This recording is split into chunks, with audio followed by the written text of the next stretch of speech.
I'm Marilyn Parker. I am a Brooklyn born and bred, semi-retired speech and language therapist who has been interested in writing her whole life. I just published my first novel and I'm really excited about it. The book is called Tante Minnie, and it's about my great aunt who emigrated to the United States from the Pale of Russia in the early 20th century. Her family was very, very Orthodox Jewish, and this impacted on her life tremendously. She had a very deep, dark secret which drove her to the United States, and the rest of the book is about how she coped with that secret when building a life for herself in the United States. I call myself the accidental novelist because what happened was Tante Minnie started as a short story and it was published in an upstate journal, a journal in upstate New York. And I put it away for a long period of time. I was working, I was very busy.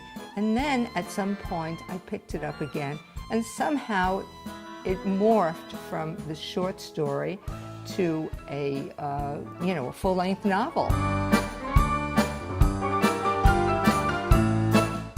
By the time I turned that short story into a novel, my goodness, let's say I started at the age of 68 with the short story and I was in my 70s somewhere when it morphed into a novel.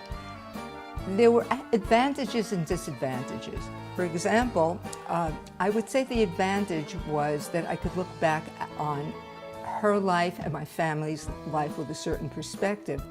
But the disadvantage was that I had nobody that I could talk to about Tante Minnie. Nobody was alive at that point.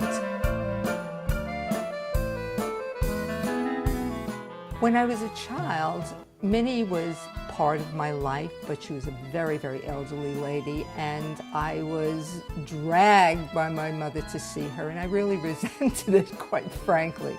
However, as time went on, I realized that she was the impetus for my family being here, and in a sense, for my being an American.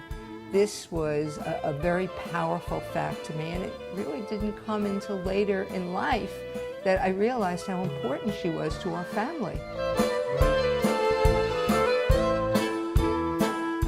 I learned that I had much more tenacity than I ever thought I did, because I would do it in fits and starts, but somehow I would always pick it up again and continue on because it was important to me. When I wrote the book, I could just hear those Yiddish terms in my head. I really felt that the people, after a while, were talking to me, and Yiddish was really so much part of that book. I think that my actual family would have been very pleased because I portrayed them in a positive light. However, I don't think that Minnie would have liked it. She was a very secretive person, and I don't think she would have liked the fact that she was portrayed at all. I think that anybody from an immigrant background whose ancestors had a lot of trouble coming to the United States and establishing their life